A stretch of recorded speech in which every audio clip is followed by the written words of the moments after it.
Ya nggak tahu, tanya yang mau tanya saya.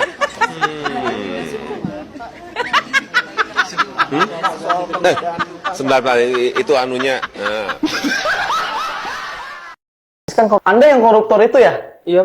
Tadi saya dapat info kalau Anda dinyatakan bebas ya, tapi sebelum itu Anda dikenakan biaya denda sebesar Rp5.000 aja. 5.000? Perasaan tadi nggak ada.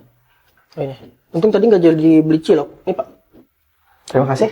Saya antarkan ke depannya. Oke. Pak, jangan saya Pak. Pak, jangan saya Pak. Itu kenapa Pak? Itu biasa di penjara karena UU ITE. Ditangkap karena UU ITE. Jadi jangan sembarangan ya kalau di sosial media. Oke, siap. Dijaga gitu ketikan-ketikannya. Pak, di penjara saya. Ini kenapa lagi? Saya nggak tahu, ini langka. Itu biasa, itu piara landak. Landak? Hewan langka. Hewan langka. Jadi gak boleh ya. Jadi mau aman sih mending piara ani-ani sih yang paling aman, kayak pejabat-pejabat gitu kan. Ini kenapa Pak? Oh itu maling ayam biasa, jadi digebukin dulu, ditangkap langsung dipenjara. Emang sedikit sadis sih Pak. Untung saya koruptor Pak. Iya, untung masnya koruptor doang ya. Serem banget. Gak terlalu sadis kan kalau. Ingat, saya kan artis lampu merah. Jika saya terpilih menjadi duta artis lampu merah, maka semua maling ayam, maling kambing, maling sapi, maling badak, maling gajah, akan saya tangkap semuanya. Saya akan berkomitmen dengan omongan saya sendiri nih. Catat. Hei, para maling ayam, para maling kebo, para maling gajah yang sudah ngambil, saya berharap tolong dikembalikan. Kalau malu, ya ngumpet-ngumpet aja. Yang penting dikembalikan. Saya tunggu ya. Intinya mah, yang penting dikembalikan deh. Ya, dikembalikan. Oke.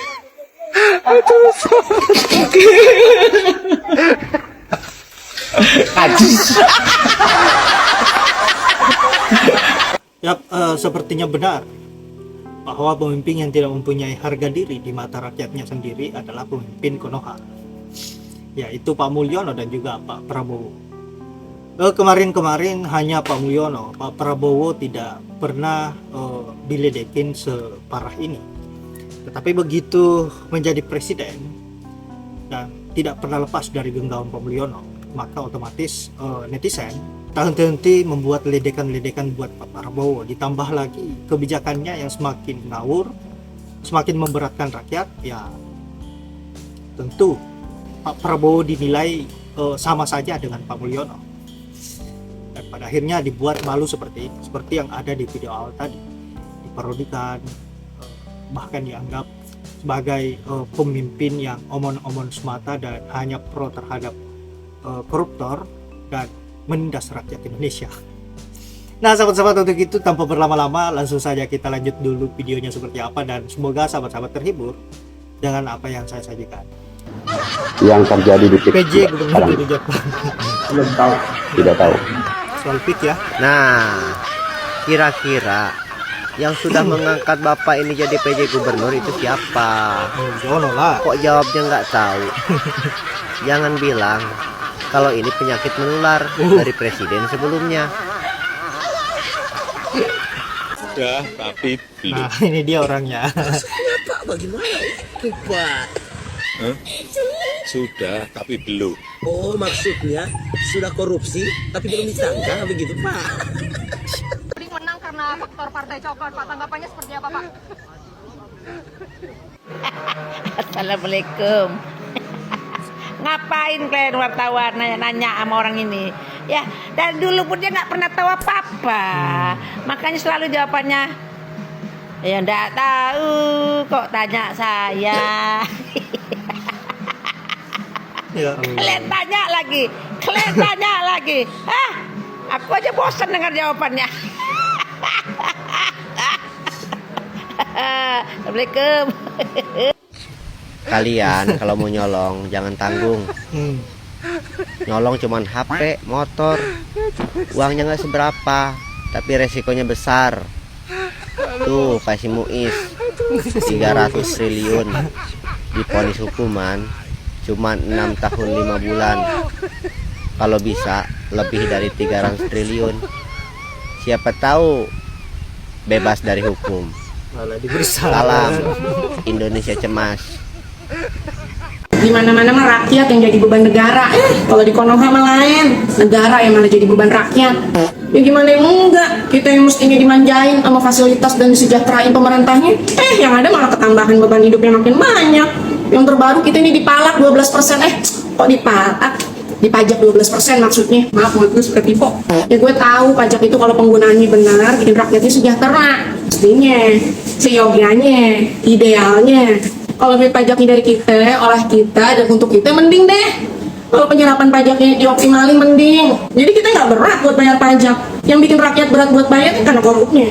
Gaya hidup pemerintahnya yang kagak empati. Pak, kuota naik, biaya skincare naik, bensin naik, berat badan gue naik. Termasuk tepung buat pizza ini juga naik. Nggak heran 9,5 juta rakyat dari kelas menengah turun kelas jadi rakyat rentan atau miskin, bener nggak? Efeknya nggak main-main, Pak. Kualitas hidup rakyat ikut terancam. Kalau apa-apa naik, jelas lah daya beli rakyatnya juga menurun. Itu izin sambil makan ya.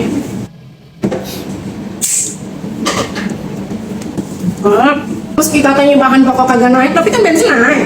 Jelas lah buat ongkos distribusinya naik. Ya imbasnya bahan pokoknya naik dong.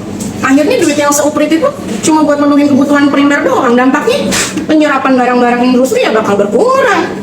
Produksi berkurang, karyawan akhirnya berkurang juga alias PHK. Juga emak-emak gimana Pak?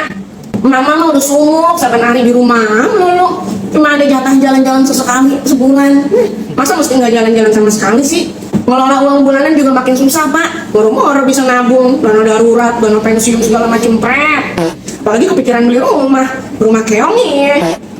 Bisa bakal makan besok pagi aja udah syukur. Bu Sri Mulyani juga kalau disuruh ngatur uang seuprit biar cukup sebulan bakal keder. Udah emang nggak ada duit, nggak pernah jalan-jalan. Ujungnya kena nih Pak mental kita. Efeknya jadi suka ribut sama pasangan nih kan karena duitnya kurang sehari-hari. Terus yang muda-muda yang kerja bapak-bapaknya trauma sama beban kerja. Karena kan beban hidup naik, tapi gaji kan kagak ikut naik. Gimana tuh? Akhirnya khawatir deh kita mau masa depan finansial kita. Emang gak dipikirin apa Pak sejauh itu?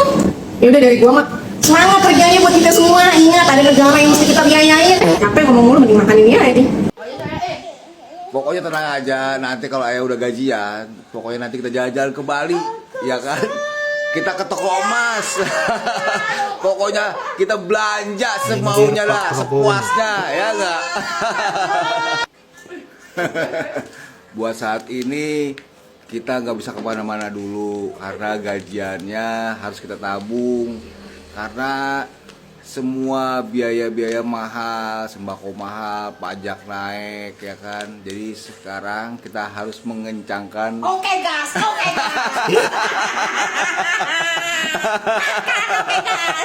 Yap, itulah berbagai video lucu dan juga sindiran-sindiran yang sangat menohok dari netizen terkait dengan Pak Mulyono dan juga Pak Prabowo.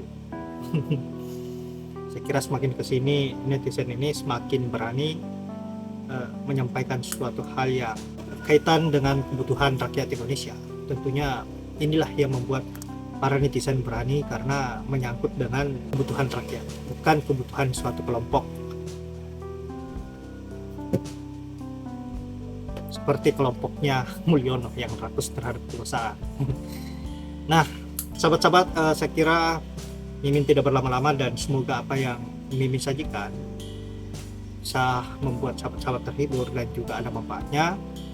Saya akhiri dengan ucapan wallahul muwaffiq ila aqwamit thoriq. Assalamualaikum warahmatullahi wabarakatuh.